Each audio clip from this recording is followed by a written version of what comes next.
Assalamualaikum Bu Sri. Waalaikumsalam Bonita. Bagaimana kabarnya hari ini? Alhamdulillah. Kumaha Bonita pun ada Bonita campur ya sarang bahasa Sunda. Iya nggak apa-apa Bu Sri ya, karena memang Bu Sri juga guru bahasa Sunda ya, jadi saya dicampur-campur juga. Hari ini kita mau ngobrol sedikit ya Bu Sri ya. Karena nanti saya mendampingi ibu gitu ya untuk proses profesi ibu. Jadi sebelum melaksanakan kegiatan tersebut saya ingin ngobrol dulu mungkin ya dengan ibu. Mungkin ada beberapa pertanyaan yang akan saya ajukan kepada ibu. Nggak apa-apa ya Bu ya? Nggak apa-apa. Apa-apa. Ya santai aja, di sini kita mau cerita aja ya seperti biasa. Mungkin kita udah sering ya berbicara, membicarakan tentang pembelajaran, membicarakan tentang kolaborasi. Nah hari ini kita juga mau ngobrol lagi tentang pembelajaran. Hari ini saya ingin mendiskusikan tentang apa saja yang menjadi fokus ibu dalam pembelajaran gitu, kira-kira tujuan pembelajaran itu untuk apa, kemudian ada aspek apa sih yang ingin dikembangkan, sampai ke strategi apa yang ibu gunakan dalam pembelajaran tersebut gitu, ya. Baik, untuk pertanyaan pertama di sini, kira-kira untuk tujuan pembelajaran yang akan ibu sampaikan untuk nanti kegiatan kita nanti itu mau apa materinya? Kebetulan di kelas 12 saya mengampu bahasa Sunda ya Bonita ya. Nah di ranah bahasa itu sepertinya menganalisis masih cukup sulit untuk siswa. Nah kebetulan bahasa Sundanya pun mereka masih gitu ya. Walaupun bisa bahasa Sunda ya begitulah, bahasa Sunda dekat pasar. Nah, yang saya ingin tekankan di sini tujuan pembelajarannya agar siswa mampu menganalisis dari sebuah bahasan tradisi dan mengungkapkannya lewat bahasa formal dalam bahasa Sunda. Jadi siswa nanti bisa menganalisis kebudayaan ya, gitu ya dalam bahasa Sunda begitu ya, itu tujuan pembelajarannya. Kemudian nanti pada proses pelaksanaannya kira-kira yang ingin dikembangkan gitu ya, yang ingin dicapai itu apa goalsnya? Goalsnya itu saya berharap siswa-siswa sekarang tuh wawasannya luas, karena walau di sini judulnya bahasan tradisi Sunda, tapi akhirnya saya mengambil bahasan tradisi Nusantara. Hanya mereka membuat presentasi dan mengungkapkan presentasinya atau menjelaskan presentasinya menggunakan bahasa Sunda yang baik dan benar, tentunya sesuai dengan kaidah. Kalau untuk tradisi Sunda-nya memang mereka ada juga seperti tradisi saweran, tradisi mapag panganten, tapi dari situ mereka bisa membandingkan, oh benar Ibu, ternyata mapag panganten versi Sunda dengan mapag panganten versi Jawa itu bedanya jauh sekali. Versi Sunda menurut mereka lebih banyak tata caranya, bahkan sampai ada 8 runtuyan, 8 urutan. 8 urutan, ya betul, 8 urutan. Sampai ada mereka akhirnya tahu nguyuk sereh itu apa, si sereh itu apa sebenarnya. Terus kalau yang dari Jawa Tengahnya Midodareni, perbandingannya dengan tradisi mapag panganten di Sunda. Ya seperti itu, ingin menambah wawasan tentang budaya Nusantara.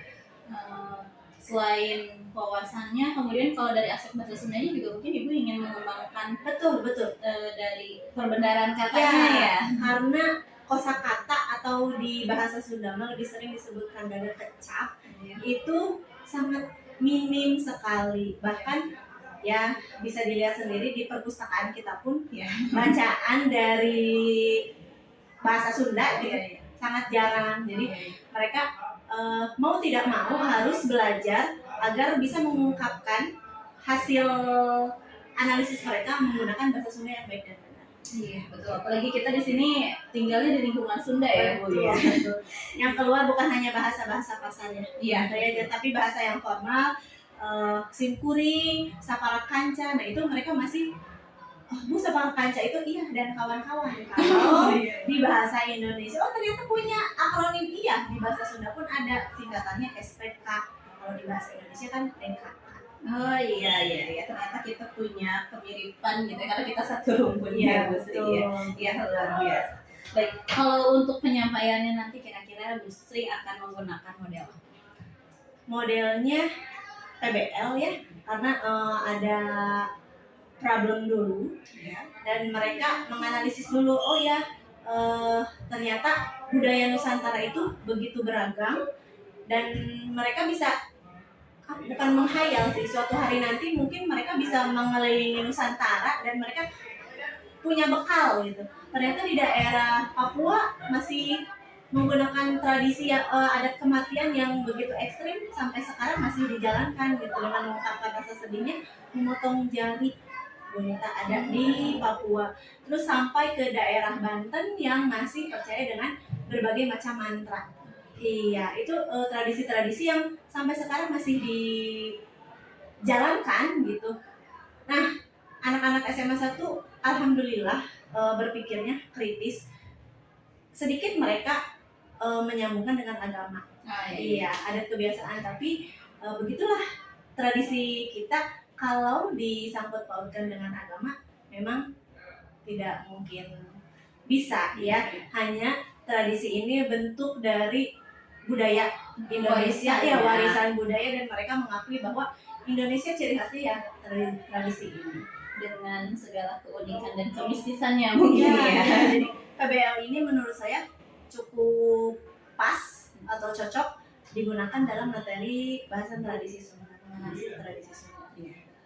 Kalau untuk strategi pembelajaran, Ibu akan menggunakan strategi pembelajaran yang seperti apa? Strategi pembelajarannya yang saya lakukan itu mungkin berdiferensiasi ya Bu ya, karena setiap anak itu memiliki keunikan sendiri. Dalam presentasi mereka ada yang menjadi panumbu catur. Kalau di bahasa Indonesia mungkin disebutnya moderator. Iya. Ini lebih ke kompetensi anak yang suka ngomong. Iya. Tapi ngomongnya itu atau berbicaranya lebih ke mengenalkan, seperti MC. Ya. Tapi di dalam presentasinya pun ada yang suka dengan IT-nya. Nah, orang-orang IT ini orang yang di balik layar. Jadi mereka yang membuat presentasi menggunakan Canva atau menggunakan media-media lainnya begitu. Dan ada juga yang memang orientasinya akademis pisan. Jadi siswa-siswa ini yang akan menjelaskan. Bagaimanapun satu kelompok ini mereka tahu materi yang akan mereka sampaikan, tapi akhirnya setiap orang itu punya tugasnya masing-masing. Oh, saya ingin jadi panumbu caturnya, saya ingin jadi moderatornya, berarti saya yang akan memperkenalkan. Saya bagian yang bukan ngetik apa, membuat presentasi tadi menggunakan Canva. Oh, kalau begitu saya yang akan menjelaskan atau ngajarin materi yang akan disampaikan oleh kelompoknya begitu. Menurut saya sih begitu. Berarti dari prosesnya sudah berdiferensiasi ya Bu ya. Kemudian kalau dari segi kontennya bagaimana? Kalau dari segi kontennya sama. Akhirnya iya berbeda-beda. Akhirnya mereka bisa ada yang lebih suka ke buku literasi lewat perpustakaan ya, ensiklopedia. Tapi kalau yang suka visual mereka hanya nonton gitu. Nonton beda sekali gitu dengan yang tadi, dengan membaca langsung dengan yang literasi digital. Jadi menurut saya itu pun termasuk ke dalam berdiferensiasi. Atau bahkan ada yang film gitu di kelas lain materinya ditayangkan film kebudayaan ini, film horor. Jadi ada hubungannya dengan mitos. Kebetulan itu yang membahas di kelas 12 G3. Jadi anak bisa sampai mengembangkan dari film horor yang semula kita berpikir film horor apa yang mau dianalisis, tapi ternyata mereka kepikiran sampai situ ya. Kepikiran sampai situ. Bahkan di Indonesia, di Sunda pun tahun ini ya, tahun 2024 awal tahun itu ada film Sandekala, berawal dari tradisi itu. Tradisi yang akhirnya diangkat menjadi film layar lebar. Biasa. Berarti dari produk yang dihasilkannya pun jadi berbeda-beda ya Bu ya? Betul. Ada yang tadi bentuknya pakai yang pakai Canva itu yang pakai Canva, ada yang tadi lewat video, ada yang literasi buku saja begitu. Jadi saya membebaskan sesuai dengan minatnya siswa saja. Luar biasa ini berarti. Kalau saya lihat di sini dari segi tujuannya sudah sangat tergambar, kemudian area pengembangannya pun ya sangat berkaitan gitu ya antara materi pembelajaran dengan misi Ibu sebagai guru bahasa Sunda yang ingin, kalau bahasa Sunda memulai mungkin ya Bu ya. Betul, memulai budaya Sunda. Iya. Janten kayaknya Bu Nita jadi campur. Barudak zaman ayeuna teh anu apalna rata-rata bahasa teh ya bahasa tadi bahasa pasar sama bahasa ambagna teh bahasa sasatoan di Alwata. Kumaha carana urang teh supaya barudak teh wanah oge karena bahasa Sunda anu bener gitu anu muncul dina bahasa Indonesia sesuai dengan EYD. Iya. Nah eta dina ngajentrekeun atanapi ngajelaskeun materi presentasina ku abdi dipaksa kedah nganggo bahasa Sunda anu luyung karena EYD teh ya gitu mun dina bahasa Indonesia mah aya ketentuan atau kaidah-kaidah kebahasaan. Jadi kan bahasa loma, bahasa kasar sareng bahasa halus teh. Nah, dina ngadugikeun presentasi oge barudak pakai nih nganggo bahasa halus. Lagi bahasa halus mah biasanya digunakan kanggo komunikasi ya komunikasi ka saluhur dina presentasi atau ngaranna makalah nama baru dapet wajib menggunakan bahasa loma sanes abdi deui tapi ngamana simkuring sapertos tadi simkuring sapara kanjang ngadeg di ieu patempatan bade ngajelaskeun tah minimal biasa kadinya siap. Area pengembangannya sudah sangat jelas tergambar, kemudian strategi yang tadi ingin Ibu gunakan juga menggunakan PBL untuk diferensiasi proses, konten, dan produknya juga sudah cukup tergambar. Luar biasa Bu Sri, nanti kita akan bertemu lagi di prosesnya. Rencananya kapan Bu Sri ini akan dieksekusi? Rencananya karena memang sudah masuk ke materi ini, kalau Bu Nita ada waktu bisa ikut hari ini ada di kelas 12 S1 jam ke-78. Tepatnya sih setelah isoma ya. Ya, setelah sholat zuhur mudah-mudahan ya seperti biasa lah. Kalau di jam-jam rawan ya setelah istirahat gitu. Mudah-mudahan anak tetap fokus karena mereka pas awal pembagian kelompok pun mereka oh iya ya Bu ya tertarik gitu. Mana materi ini. Mereka tuh seolah-olah dibawa jalan-jalan tapi lewat hayalan. Jadi unsurnya pangohalan heula. Iya, kalau bahasa anak zaman sekarang mah time traveler gitu. Nah, betul sekali. Iya, baik Bu Sri. Kita bertemu di jam 7 ke 8 di kelas 12 S1 ya. Di sini ternyata ada satu kata yang bisa saya ambil dari Bu Sri dalam mempelajari bahasa Sunda itu. Kalau di bahasa Indonesia ada ala bisa karena terbiasa. Berarti kalau dalam bahasa Sunda mah ala bisa kulantaran dipaksa. Gitu ya. Kalau bisa kedah dipaksa, pamit dipaksa mah digusur lah. Iya. Moal aya orang Sunda lamun teu aya bahasa Sunda. Di mana-mana oke orang Jawa katingalina kan tina bahasana. Batak katingalina orang tina bahasa Batak. Nah, piraku di Jawa Barat khususnya Sunda terus tetaria sedih nyarios Sunda. Kamana kira orang Sunda? Bahasa adalah ciri pribadi bangsa. Iya, bahasa ciciren bangsa. Ciciren Bangsa. Oh, bahasa Sunda mah ciciren ya. Oke, Bu Sri, terima kasih untuk kegiatan observasinya. Nanti kita akan bertemu saat observasi di kelas di jam 7 ke 8. Nanti setelah itu kita akan ada pertemuan lagi pas observasi. Kita cukupkan Bu Nita ya. Semangat terus. Ya. Sehat selalu. Amin. Terima kasih untuk kegiatan hari ini. Saya cukupkan. Assalamualaikum warahmatullahi wabarakatuh. Waalaikumsalam warahmatullahi wabarakatuh.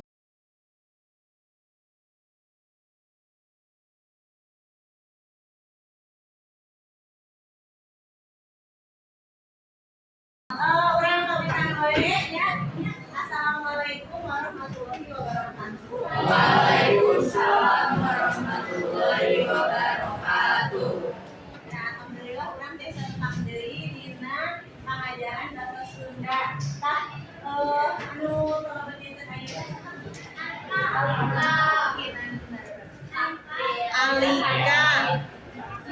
Alika, kunaon Alika? Alika sakit.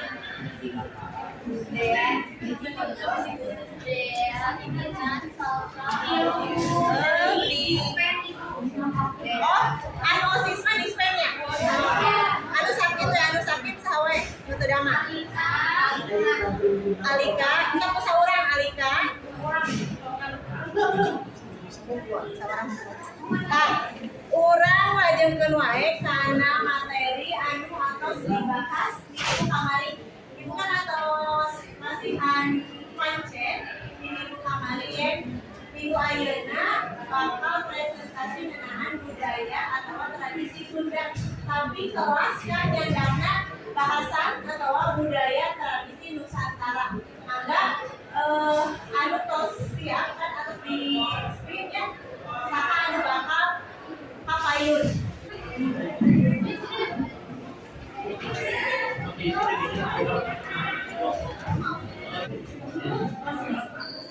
Assalamualaikum warahmatullahi wabarakatuh. Waalaikumsalam warahmatullahi wabarakatuh.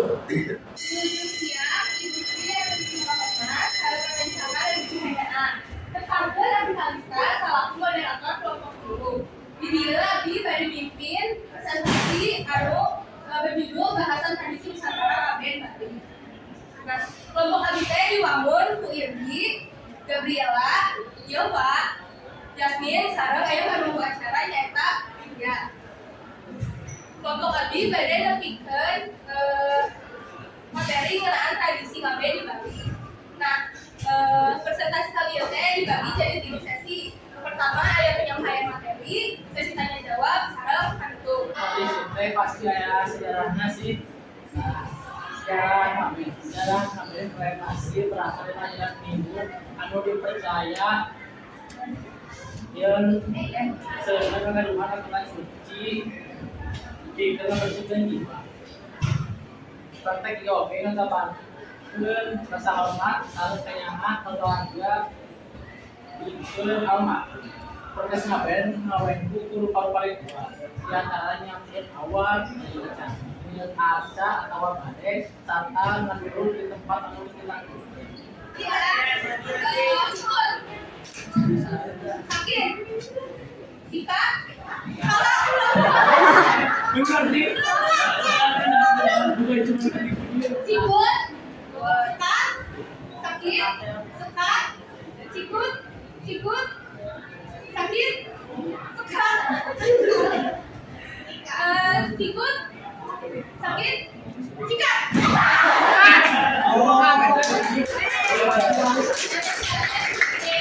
Beda-beda. Aya anu jagung pisan, aya anu biasa. Sabab di balik teh aya di kasta. Lalu selanjutnya kita akan melihat video.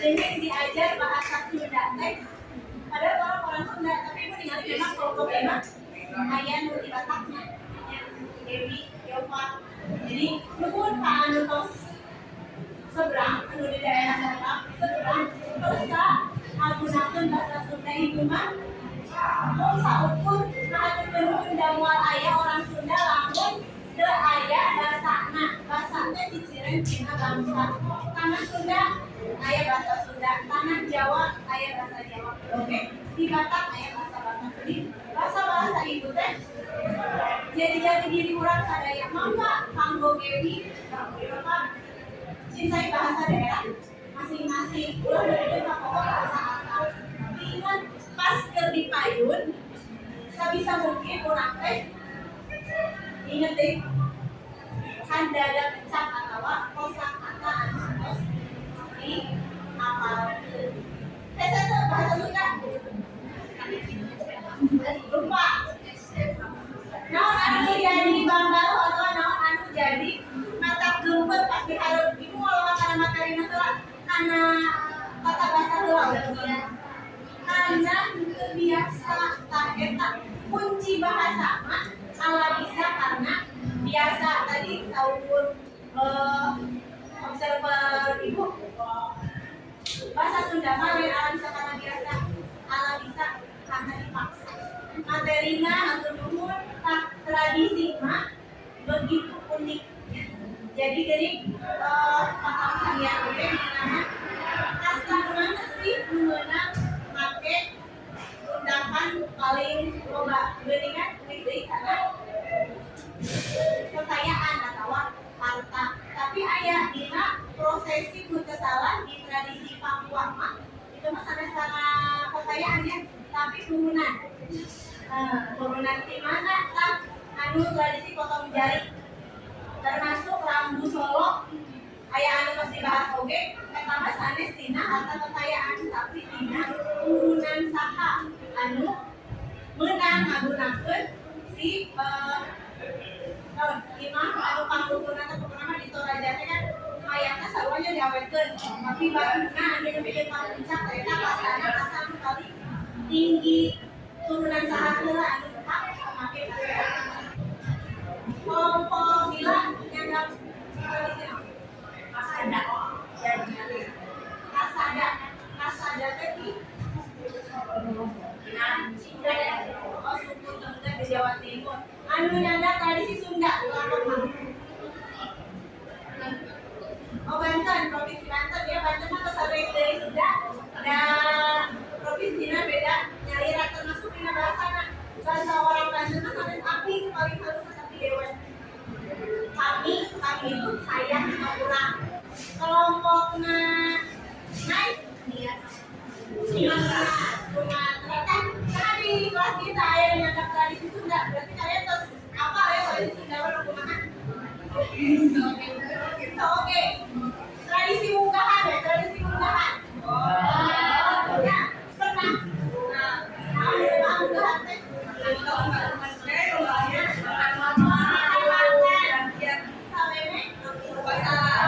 puasa ayah di bahasa batu jajaran kamu lain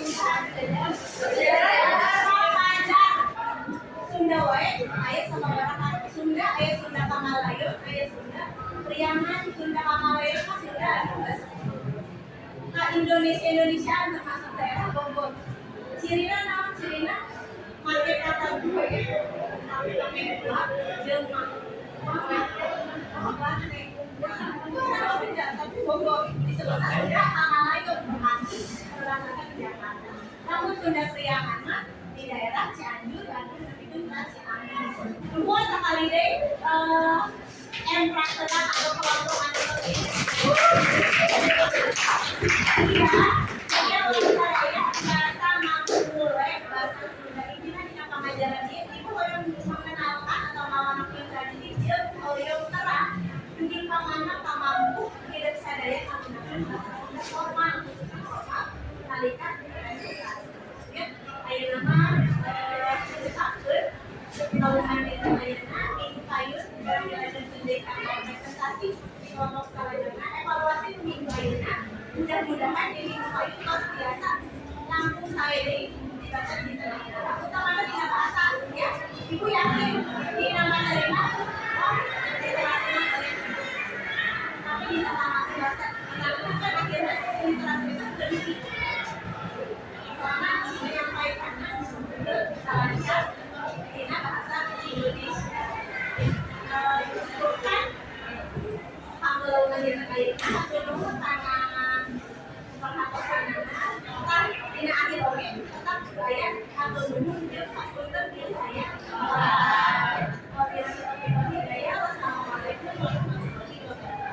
Waalaikumsalam warahmatullahi wabarakatuh.